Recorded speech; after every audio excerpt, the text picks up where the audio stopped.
Meus irmãos e amigos em Cristo Jesus, estamos aqui para estudarmos o capítulo 2 da lição 9 de adultos, onde fala as histórias e as poesias falam ao coração. Aqui quem está falando é Everton, professor de escola bíblica dominical.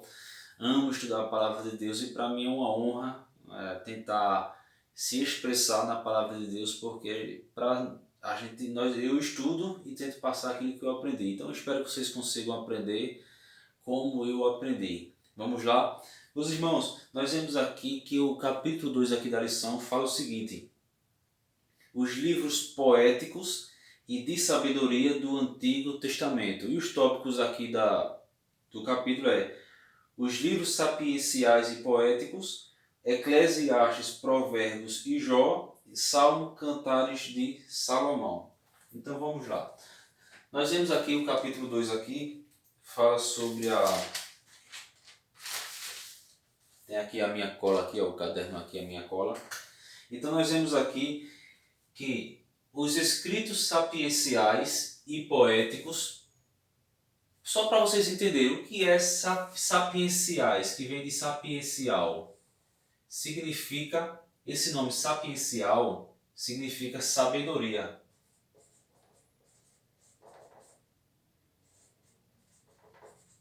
Então, escritos sapienciais significam, esse nome sapiencial significa sabedoria. Então, os escritos sapienciais e poéticos, por quê? Porque eles ensinam a sabedoria divina pela poesia e prosa, pela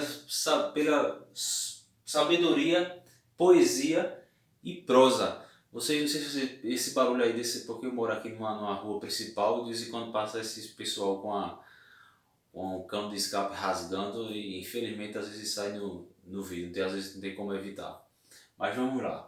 Então nós vemos aqui que por quê? Porque eles ensinam a sabedoria pela poesia e prosa. Certo? Nós vamos estudar aqui todos esses significados. Vamos lá. Por exemplo, quais são esses 5 livros poéticos da Bíblia? Nós estudamos no capítulo 1 os livros históricos, que são 12. Nos livros poéticos, são 5. É o livro de Jó, o livro de Salmos, o livro de Provérbios, Eclesiastes e Cantares de Salomão. Então esses são 5 livros poéticos do Antigo Testamento. Nós vemos aqui por quê? Nós vemos que o livro de Eclesiastes ele foi escrito quase que totalmente em prosa e os outros em poesia. Então, o que significa prosa? A gente escuta muito, principalmente a gente que é do interior, daqui do Nordeste, a gente fala escuta o pessoal falar em prosa, ou seja, prosa é o modo de que falamos das coisas no cotidiano. Então, prosa é o modo de que nós falamos, se expressamos, é o significado de prosa, que expressa sentimento e pensamentos em versos, certo? Que atinge, olha aí, que atinge o intelecto e as nossas emoções. Então, não, perdão, eu errei aqui, veja, só para vocês não confundirem. Prosa é o modo de que falamos, certo? Nós vemos que o livro de Eclesiastes foi escrito em prosas, certo? E os outros em poesia. Já a poesia, eu pulei aqui, me perdoe. O livro de poesia, ele expressa sentimentos, pensamentos em versos, que atingem o intelecto e as nossas emoções. Então, só para recapitular, para vocês não se confundirem. Prosa é o modo de que falamos, que a maioria do livro de Eclesiastes foi escrito em prosa, e os outros livros, Jó, Salmos, Provérbios, Cantares de Salomão, geralmente foi escrito mais em poesia. E o que é poesia? Expressa sentimentos, pensamentos em versos e que atingem o nosso intelecto e as nossas emoções. Então eu acho que deu para entender aqui mais ou menos. Então nós vemos aqui que, por exemplo, nós vemos aqui que esse gênero literário trata da aplicação da verdade divina à experiência humana, à prática mais do que à teoria. Então nós vemos aqui é o que fala aqui a lição. Por exemplo, vamos ler no livro de Jó, capítulo 28, Jó, capítulo 28, versículo 28, que diz o seguinte: Mas disse ao homem, eis que o temor do Senhor é a sabedoria, e apartar-se do mal é a inteligência. Nós vemos aqui que Jó está usando como se fosse uma poesia. É mais ou menos uma poesia expressando a verdade divina de Deus. Dizendo, olha, mas disse ao homem, eis que o temor do Senhor é a sabedoria, e apartar-se do mal é a inteligência. Ele não está usando a linguagem aqui narrativa, mas ele está usando uma forma poética de expressar a verdade divina para a humanidade. Nós vemos aqui, por exemplo, vamos ler ainda no livro de Salmos 19, versículo 7, que diz o seguinte: A lei do Senhor é perfeita e refrigera a alma. O testemunho do Senhor é fiel e dá sabedoria aos simples. Então nós vemos que essas são as expressões usadas para tudo isso. Mas vamos lá. Então deu para entender, né? Prosa é o modo de que falamos e poesia expressa sentimentos, pensamentos em versos e atinge o nosso intelecto e as nossas emoções.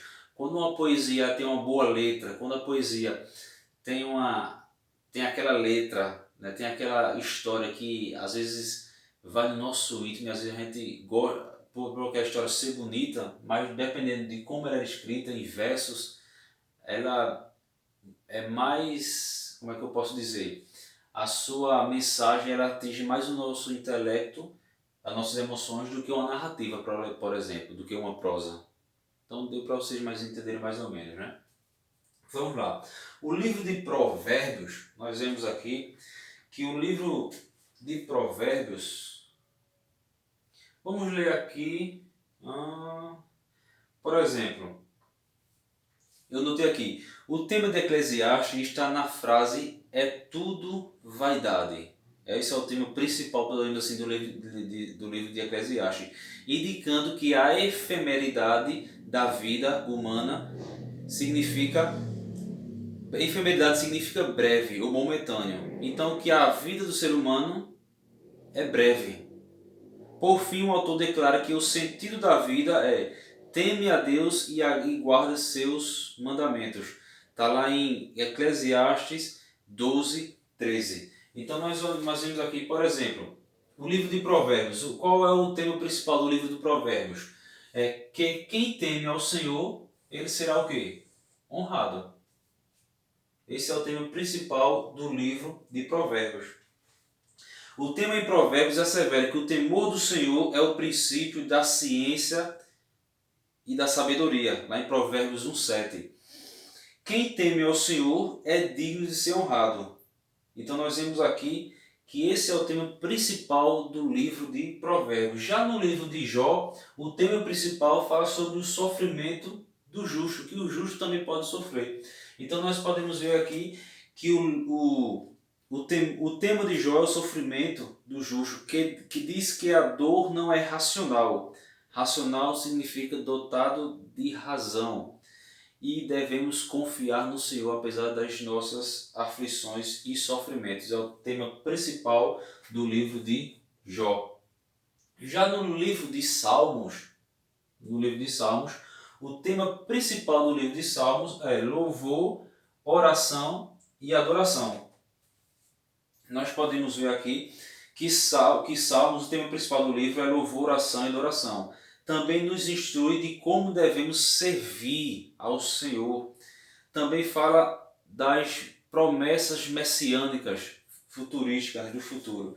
Então nós podemos ver aqui que tudo isso tem a ver com o tema, a linguagem dos Salmos, com louvor, oração e adoração. Vamos ler aqui no livro de Salmos 29, Salmo 29, versículo 2. Dai ao Senhor a glória devida ao seu nome. Adorai o Senhor na beleza da sua santidade. Então devemos nós vemos aqui que o tema principal é louvor, adoração e oração ao nosso Deus. Nós vemos aqui que já no livro de Cantares, certo? Já no livro de Cantares, nós vemos que o tema principal do livro de Cantares é o compromisso com a vida conjugal, né? Fala da intimidade do casamento, nós vimos ali do casamento conjugal. Nós podemos ver lá no livro de Cantares, capítulo 6. Cantares, capítulo 6. Livro de Cantares, capítulo 6, versículo 3. Eu sou do meu amado e o meu amado é meu. Ele se alimenta entre os lírios. Fala aqui da vida conjugal, que um deve amar e cuidar um ao outro. Então nós vemos aqui que o tema principal de Cantares é o compromisso com o casamento. Nós podemos dizer que o livro de Cantares nos mostra o compromisso, a intimidade e o amor que deve existir no casamento, o plano original de Deus para o casamento. Então nós vemos aqui. E nós vemos que qual é o versículo-chave, né? Podemos dizer o versículo-chave de respeito à fidelidade entre o marido e sua mulher. Então nós vemos aqui que, ou seja, já no livro de Salmos, então Cantares, o compromisso e a intimidade para com o casamento. Já no livro de Salmos, voltando aqui para o livro de Salmos, o livro de Salmos é uma coletânea de poesias hebraicas que atinge a maior parte, o livro de Salmos é uma coletânea de poesias hebraicas que a sua maior parte tem a ver com a parte mais íntima do Antigo Testamento. É como se fosse o livro de Salmos é como se fosse a parte mais íntima do ser humano para com Deus, porque ele mostra como era o coração dos fiéis naquele tempo. É como se o livro de Salmos fosse a parte mais íntima do Antigo Testamento, do relacionamento do ser humano para com Deus. Nós vemos aqui que deixa eu ver aqui onde eu cliquei aqui, que o Salmo é uma coletânea de poesia hebraica, a parte mais íntima desse testamento, pois nos mostra como era o coração dos fiéis naquele tempo. Nos livros, agora o interessante é o seguinte, veja o interessante. Nos livros históricos da Bíblia, anotei aqui para não esquecer, nos livros históricos, Deus fala acerca do homem. Nos proféticos, Deus fala ao homem. E nos salmos, o homem fala para com Deus. As palavras dos salmos são a linguagem da alma. Veja que frase bonita, né? As palavras dos salmos são a linguagem da alma. Glória a Deus. E para finalizar aqui, essa parte aqui, para finalizar, eu só peguei aqui os principais desse livro, as suas raízes, de onde surgiram esses nomes. Por exemplo, Eclesiastes, ele é uma tradução ele vem do grego, que é uma tradução do hebraico. Então, não sei se vocês deram para entender, certo? Ela é uma tradução do grego, é uma tradução grega, perdão. Nós vemos que Eclesiastes é uma tradução grega que vem do hebraico, que é esse nomezinho aqui, olha, só para vocês entenderem. Coelet, podemos dizer assim, eu acho que eu creio que a pronúncia é essa. Coelet, essa é a palavrazinha da raiz hebraica, que significa convocação, convocar uma congregação. É o significado do livro de Eclesiastes. O nome Provérbios, ele vem do grego, ele é do grego, ele é uma palavra do grego que vem de uma raiz hebraica chamada machal, ou manchal, que significa ser como, ou comparado com. Então, é uma tradução do grego, é uma tradução grega do hebraico machal, que significa ser como ou comparado com. O livro de Jó, ele vem do hebraico Iob, onde significa onde está meu pai. Fala da referência ali do sofrimento que ele teve. E o livro de Salmos, que é o o grego passomoi, nome, que esse nome vem da Septuaginta. Então, que significa um cântico ou um louvor. Então, o salmo, na tradução na tradução grega, significa passomoi, que vem da Septuaginta. A Septuaginta é a tradução da Bíblia do hebraico para o grego. E do hebraico, o nome Salmos, que é o seu original no hebraico, vem essa palavrazinha aqui, olha, Te'ilim, que significa louvores. Então acho que deu para vocês entenderem, né? Então, Provérbios é uma tradução grega que vem do hebraico, machal, que significa ser como ou comparado com. Eclesiastes é uma tradução grega que vem do hebraico, koelete, que significa convoca uma congregação. Provérbios, ser como ou comparado com, acho que eu acabei trocando aqui, mas Provérbios, ser como ou comparado. Jó é uma tradução hebraica que significa Iob, que significa onde está meu pai. E Salmo, no grego, passomoi, significa, que vem da Septuaginta, um cântico ou um louvor. E Salmos, no hebraico, é Te'ilim, que significa louvores. Então espero que vocês tenham aprendido. Já já iremos iniciar o capítulo 3, Paz do Senhor Jesus Cristo.